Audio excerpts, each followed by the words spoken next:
Ball go in the NBA? How will LaMelo Ball go in the NBA? Yo, guys, welcome to episode 5 of the Big 3 podcast. My name is Luke. This is Alex and Oliver. Once again, I want to say a massive thank you for all the support we've received since we've started this. It means a lot to us. Make sure to leave a like, a comment, and subscribe to the channel for more content. So we received a lot of questions about the 2020 draft class, and we're going to start off with one from Bailey. He asks, so far, who's been the most impressive and the least impressive player? That's a good question. Most impressive, I would say, I've been really impressed with Quickly. I think obviously this early in the season, the obvious one is Tyrese Maxey, with how he's been playing. You could even say Isaac Okoro. I think the one that I'd say probably has been the most disappointing is, for me personally, Obi Toppin. Just because you got to think about Obi Toppin. I spoke about him the other week, and I expected a lot more from him. I'm not saying that he can't progress, but I was expecting more from him for how high he went. Yeah, I mean, I guess if we have to think of a criteria in terms of most impressive and least impressive, it'd be who's either exceeded expectation or who hasn't met it. Right, yeah. And I'm actually going to say, I think I've been a bit disappointed with James Wiseman. I think he had a great start, but he hasn't been that great since after those first 3 or 4 games. I saw a stat. Only McDermott has less deflections in terms of minutes played than James Wiseman. For a 7-foot center, you know, you're at the heart of the defense. You should be at the center of that in terms of getting deflections, making himself big. He isn't great on the defensive end. And offensively, he doesn't seem to attack matchups which favor him. I saw him paired up against Marc Gasol for the majority of that Lakers game. Marc Gasol, fantastic defender. But if you're in space, you're bigger than him, you're quicker than him, you go at him. And that's what Draymond Green was telling him too. So I'd probably say least impressive for me, James Wiseman. Most impressive, I think LaMelo Ball has just been fantastic and everything he's done. Along with Tyrese Halliburton, he's been fantastic too. I think those two have definitely stood out. Alex, who you got? I think that's quite harsh on James Wiseman. He's been very good for them. But I don't think he has. I think he's been good, but he's staying in his comfort zone, if that's the right way to put it. Yeah, okay. Yeah. Most of the best talent, I think. Yeah, I'd probably go with Tyrese Maxey. I mean, he's been really good for 6 I think it's because he's the most obvious one. He's exceeded people's expectation of him, which is why I think that's the obvious one. Yeah, well, obviously. Go on. Sorry, Karen. Yeah, sorry. He got injured recently, but I was going to say Killian Hayes.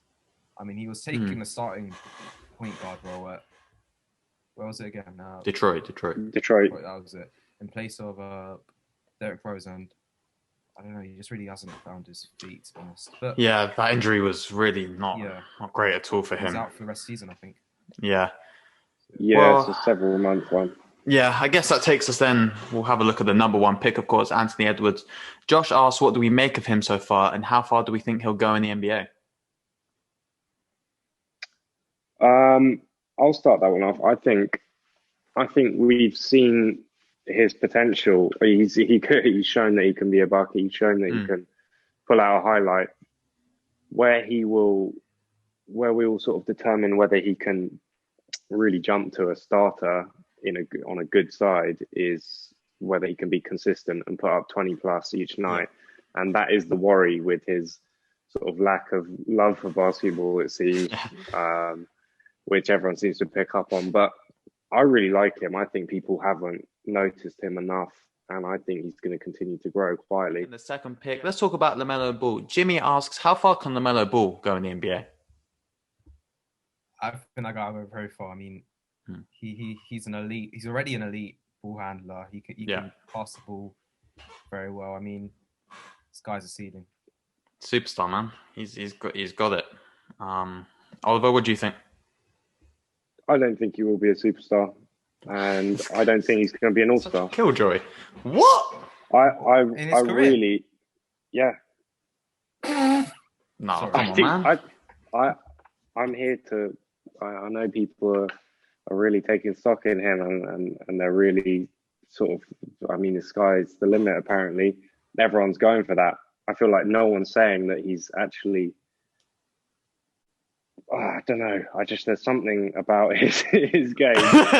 This just seems personal. I think. You just don't like him. I just think you don't like him. I think you look at his game for such a young guy. The presence he has on the floor, being the floor general already, is fantastic. There are a lot of turnovers. I'll give you that, but he's learning, and we've seen with Lonzo, who's completely lost any sort of what's the word? He's sort of scared to go to the rim now, scared of contact, scared to pull up. LaMelo is full of confidence. He will do whatever he wants on the court. And I think as long as you harness that into winning basketball, that kid is a player. But is he going to win? Do you think he'll win a championship? Well, it depends what team he's on. But I don't think then you can. I think he'll be an all-star for sure. Just has that star aura about him already. I don't think Lonzo ever had that. But no. And I completely respect that he seems like he could be a star, and he's got the star personality, and he's the star guy, and the media's on him all the time. Yeah. That's why I don't think he'll live up to it. I think he's going to be a great player. I think he probably could get an all-star. I don't think he'll ever be an all-NBA player. I just don't. Okay. I think there'll be elite players always, especially at point guard. He's a walking double-double, man. So what, man? Come on. He will make an all-star just because of that. Well, talking of the Ball brothers... Fair enough, because it's votes as well. Yeah, fan votes, he'll get loads. And talking of the Ball brothers, Hanad asks, who would you take right now, Lonzo or LaMelo?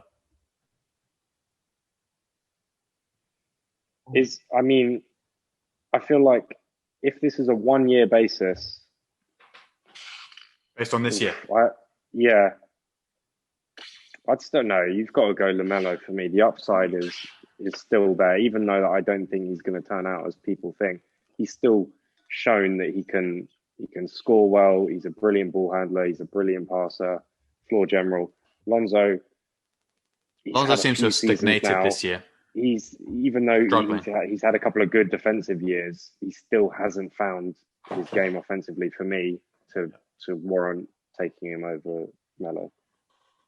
Okay, that's right now. Alex, who would you take to build a team around? Out of those two? Yeah. LaMelo, 100%.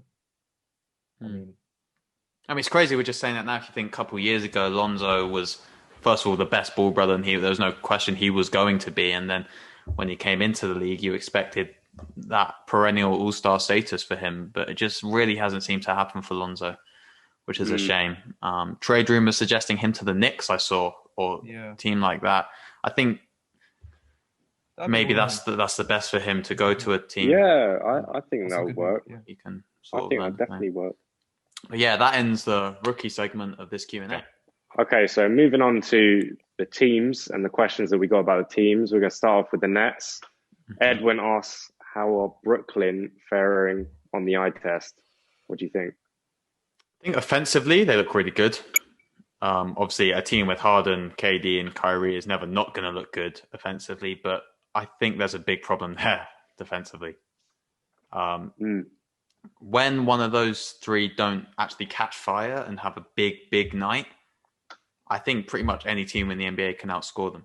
The Cavs were not a good offense before the two games they had against Brooklyn.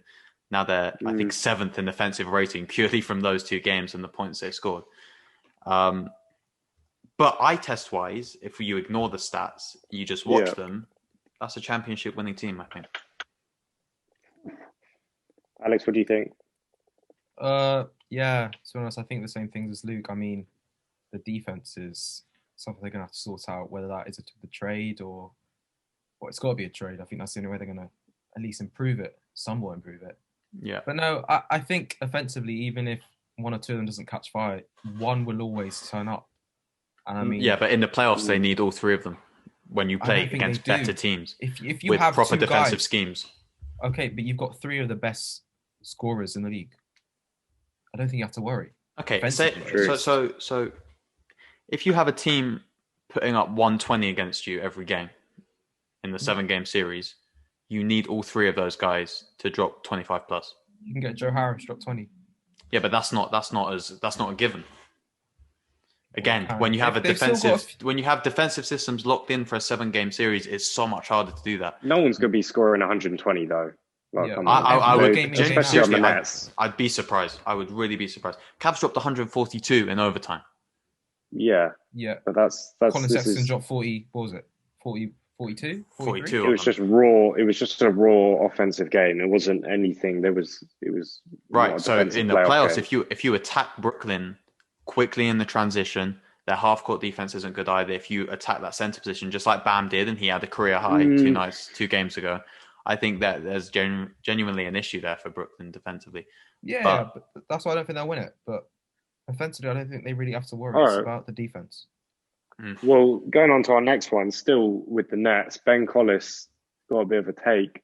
He's saying that the big three does not work and they're not going to the finals. What do you think about that? Well, the big three do work offensively. There's no question, because you have 3 of the most skilled isolation players to ever touch a ball in the NBA. And also, I think when it comes down to it, they will sort it out. But I'm going to have to agree with him. Defensively, the big three do not work.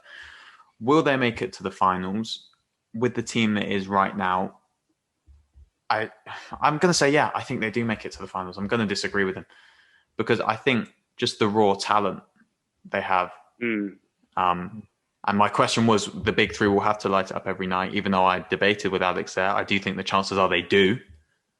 And when they do, I just can't see anyone stopping a team with James Harden, Kevin Durant, and Kyrie Irving all wearing the same jersey.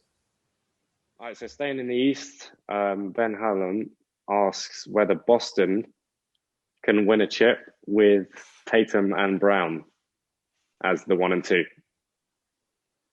If they have the right pieces around them, yes, I think they do. But I mean, you've got, I've forgotten his name. What's the center? He traded from the Cavs. Thompson. Cavs. You can't. I'm sorry, but you're not going to win a championship with him at the 5. I mean, okay, LeBron did it, but they're not LeBron, so they need better pieces around them. But I think they can. So they can do it. If they have a good NBA team around them, which they do, to be fair to them, Marcus Smart, Semi Ojeleye. Don't know why I thought of him. They got Kemba Walker, who's an all-star. Just forget about Kemba. Semi Ojeleye. I'm gonna say they can't win a championship. I think their chance was last year, and I think that window's passed now for Boston. Last year in the bubble, the East was crazy. Nothing went as people expected, and for them not to get to the finals last year, I think was really bad. Straight up, to lose to that Miami team, which are now 13th in the East, by the way. I don't know, like with the squad they had, Kemba was fully fit. Tatum was playing well, Jaylen Brown was playing well, Smart was playing well, and Tice was, averaging a double-double. For them not to get to the finals, I really think they missed an opportunity. Now, with Brooklyn as they are, the Bucks will remain perennial Eastern Conference semi-final team. Philly as well have got a lot stronger. I just think Boston missed their time period for Tatum and Brown. I'm not saying Boston aren't going to win it, but I mean, Brown is you're talking about the bubble and last year, but I mean Brown has stepped up massively. He's now averaging 27 points per game. But the team has got worse. Yeah, the team has got worse. But that doesn't mean it can't get better. Because these two are getting better. I don't know what their front office was thinking. They could have signed and trade with Gordon Hayward, and they could have picked up Miles Turner. Exactly. If they had Miles Turner in that lineup, I think they go to the finals. But now you've got a lineup with Kemba's this injury, this knee one is looking a problem. It's been hovered around him now for around 6 months, and he's come back. He hasn't looked particularly great in the plus-minus boxes anyway. Marcus Smart isn't shooting as he was in the bubble, which we could have all predicted. And they're starting now with 2 bigs. They're starting with Tice and Thompson. That completely kills your floor spacing. No, that's only for the time being. Yeah. That's only for the time being. Well, who comes in at the 4? Jason Tatum. He'll move. So what they'll do? Kemba, Smart, Brown, Tatum, and Thompson. Tice. No, Tice, Thompson, either or, yeah. But listen, they've started well this year, and as you said, Jaylen Brown looks like he's taken another leap. But I think with the squad they have, I don't think those two have enough to lead them to a championship. All right, last question on the teams. It was an interesting one comparing who would you take in a 7 game series out of the 2016 Cavs that obviously won the chip and the 2012 Heat, both with LeBron, obviously. Okay, so if we look at the starting fives, the 2016 Cavs were Irving, JR, LeBron, Kevin Love, and Tristan Thompson. Tristan Thompson. And then the 2012 Heat were Chalmers, Wade, LeBron, Battier, and Bosch. Yeah. I mean, if you compare just purely starting five to starting five, I think the 2016 Cavs are much stronger, to be honest with you. I think the scoring Kyrie offered and JR offered it in the backcourt. And I personally think 2016 LeBron was better than 2012 LeBron, personally, especially in that final series against the Warriors. I think that's probably the greatest final series we've seen all time from a player. And I think, this is a take. I'm not sure what you're going to think of this, but I think Kyrie was better than D Wade at that period. Not overall career, as in 2016, Kyrie was better than D Wade was in 2012. I think. Wow. Maybe you could say in that series, I think he was a better player. I think he was. I think offensively he had more to his game than D-Wade did. And defensively they're pretty equal. The Heat defensively, I take that. I take that team every day. But you saw how obviously the Cavs were able to outscore the Warriors in that 7 game series with one of the best scoring teams in history, that Warriors 2016 team. So I don't know. It's a good question. I think I probably would take the 2016 Cavs just because we know how infamous that Warriors team was. And I think if five especially if you're considering the competition they played against. Alex, who you got? Yeah, I think I've got 2016 Cavs, to be honest. I mean, that team was just... I mean, to be 3-1 down to such a good team. Also the mentality as well. Winning 4 straight is crazy. It's crazy. Yeah. The players. Now we're going to move on to the players, and we've got a few questions from some people. And Ishmael says, what do you think of LeBron's performance versus the Cavs? With the addition of his 3-ball, does this make him unstoppable? Yeah, I think it does. Unstoppable in year 18. I think LeBron is just solidifying his status as the GOAT. That's a whole different conversation. Also, I think that performance last night puts him first in the MVP race for me too. But yeah, I think if he can continue to shoot the numbers he does from the 3, along with doing what we all know LeBron can do in terms of finishing at the rim, he's just as unstoppable as his 2012 edition, if you want to say it like that, and the player he was in 2016 too. So I would definitely say he's unstoppable. That leads perfectly on to the next question, which is from Ben Hallam, and he says, what was LeBron's best season or best version? So his prime? Yeah. I'm going to say 2016. I think what he achieved in that year was simply unbelievable. To come back from 3-1 down in the NBA Finals, lead the team in every statistical category. I think it was just phenomenal against the best regular season team of all time. I think just the mentality he played with, the physicality, the technique was just, I don't think we've ever seen anything like that from a player and anything like that from LeBron before. So I'm definitely going to have to say 2016. Yeah, I think that is probably one of the more obvious ones to go with. It is pretty hard to look over how well he did in that whole year, let alone that series where they came back from 3-1 down. But there's something about if we took how LeBron played in 2008 and were able to replicate it now, I just think he'd be even more dominant. I just think that 2008, especially that series against Boston, that was one of, every time I watch it, I think not many players have ever given that kind of performance over a sustained period. I think you could even make a case for last year's Bron. That was unbelievable, and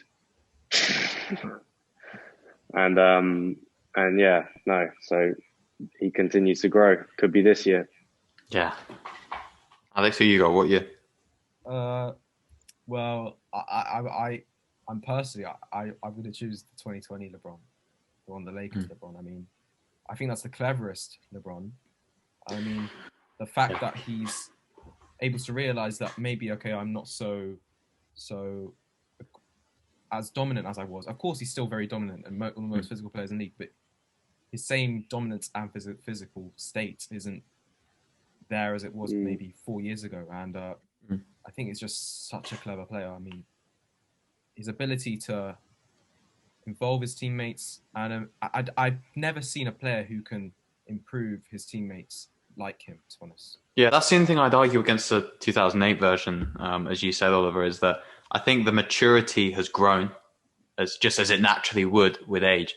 And I think the versions of LeBron we've seen in the past 5 years has not only consistently stayed at the same level he was himself, but I think he also made his teammates better. I think we saw in that 2008-9 series against Boston when they lost and he had his mini tantrum walking down, throwing the jersey off. I think that just showed he wasn't there maturity-wise yet. Whereas 2016 and 2020, I think the levels of maturity shown to lead a team to a championship on and off the court and also get his teammates involved is just, I think, is unmatched. No, I completely agree. And that with obviously the fact that he has become such a great leader, and we've spoken about how some of the players on that Lakers team specifically have grown, and that's what helped them to win the chip. I just think in terms of raw talent, he was just so unbelievable in 2008. And I just think he was even more unstoppable individually than he was now.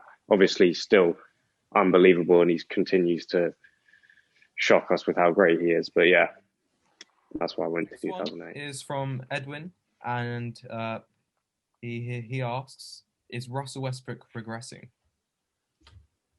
Yeah, and I think that's sadly very obvious for everyone who watches Russell Westbrook play. He seems to have regressed in basketball IQ and knowing what to do with the ball, which is very strange. His shot is non-existent, even mid-range now. And the three-pointer left a long while ago. And I think he is now... I don't think he can be on a playoff team, to be honest with you. I think he just lacks one, IQ, two, the shooting, and three, defensively, he hasn't seemed that great either this year, as has no one on the Washington Wizards. But in particular, you looked at him as an above-average defender. He isn't that anymore either. Yeah, I feel that for a player who has to be on the ball to strive, I mean, he can't be a player that later in his career just sits on, I don't know, the perimeter and just shoots. I don't really know, because he hasn't got a shot. I mean, he's been shooting the ball, but he did this for the Rockets last year. It just ends up hurting the team. Just shoot. And it's like, you say, okay, the more you shoot, the more will go in, but they just don't go in. And last season, he was good because he realized that I've got to stop shooting the ball. That's why the Rockets started playing better towards the end of the season, but it's not working there. It's not. I don't know. It's just not working. Oliver? Yeah, no, I think it is fair to say that he's regressing. I don't think he's I don't want to hate on him completely and say that he can't be on a playoff team. I think that's ridiculous, but he is definitely from the caliber player that he was 2017, then 2018, 2019. If he has the flaws that we said, how can he be playing for a winning playoff team? You do forget that he had the most points in the paint last year. Yeah, regular season position. And not this season. Again, regressed again. It's not showing it this year. Well, he's still a dominant player, and he's shown that he can put up a solid amount of points. Yes, he's definitely taken a step back, but I still think there's some place for him. Don't get me wrong; he's a hard player, and if you're a playoff team and you're young, you're not looking to pick up him at the moment. I'm just saying that he's not that bad. That he. I mean, if you look at the playoff teams in the East, or the ones we imagine to be playoff teams, do any actually look at their point guard, then look at Russell Westbrook and think, actually, I want him? Yeah. I don't think any do. You don't want a guy who sits on the ball and isn't offering much. I mean, it's not going to work. I mean, he either adapts his playing style, develops shots, or continues to actually harm his team more than help them. I could see him doing quite well in somewhere like Chicago, next to Zach LaVine. I like that. Although we have seen him next to that type of player in Washington with Beal, and that hasn't worked out. But I think you need to sort of almost take the Giannis model with him and surround him with, if he's going to, drive into the paint and be athletic, which again, we haven't actually seen that much of this year either, then you need to surround him with shooters. Last question. This is from Ben Harris. And this is a very, controversial question. Who is the GOAT? Oh, Who is the wow. greatest of all time? Not a controversial question. That's a good question to ask. It's a big question. It's a big question. For me, as I've kind of hinted various times throughout the video, for me, it's LeBron James. I think as a player, no one has ever matched the ability he has to not only score, to assist, to rebound, to defend in his prime, which I think was 2016. I haven't seen a better season from a player, and to have the longevity of his career and always perform at that consistently high standard, producing the stats he does, improving his teammates as he does. I think as much as Michael Jordan, not questioning his quality, second best player of all time, what he did for the NBA in terms of promoting it as a brand is unmatched. But I think LeBron James, if you go through every statistical category or sort of component of playing basketball, I think he's better than Michael Jordan if you add them up. And secondly, I think he improves his teammates more than Michael Jordan ever did too. 100%. I completely agree. And we could talk about LeBron and how great he is for hours, man. He's unmatched in how someone can do it going into 17, 18 years of excellence. And we've even said in that last debate about which is the best Bron. 2020 Bron was one of the best we've seen. I mean, all of our primes are 12 years apart. It's crazy. Exactly. Like, it's there incredible. There is no way that Jordan has that.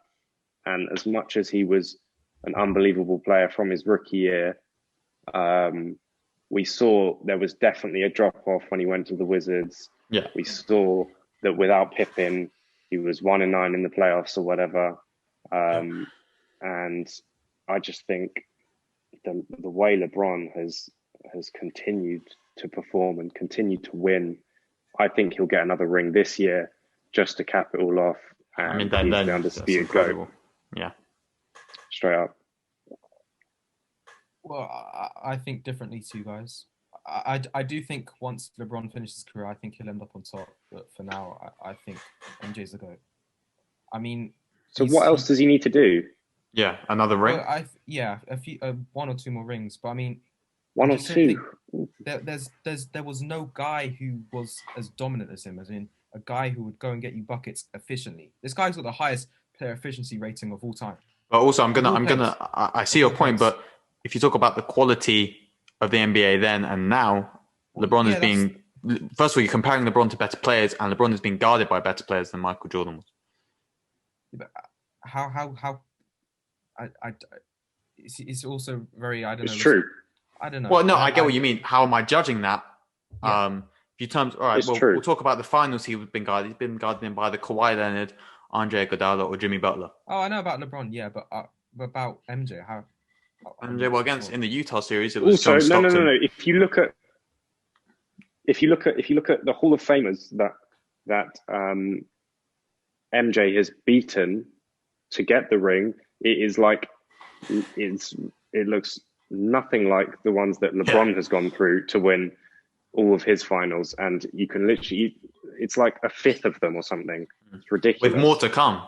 Don't forget that people haven't even been inducted to the Hall of Fame yet that he's playing. Oh, exactly. Yeah, I think that will be a perennial argument. I don't think there will ever be a straight answer to that question, but it's always a fun one. Exactly. That's fair enough. So, guys, that concludes episode 5 of the Big Three podcast. I want to say a massive thank you for tuning in. And for those who gave us questions, thank you very much. We'll definitely do another Q&A soon. Don't forget to leave a like on this video, comment with any takes you have or anything you want to see, and don't forget to subscribe. Peace.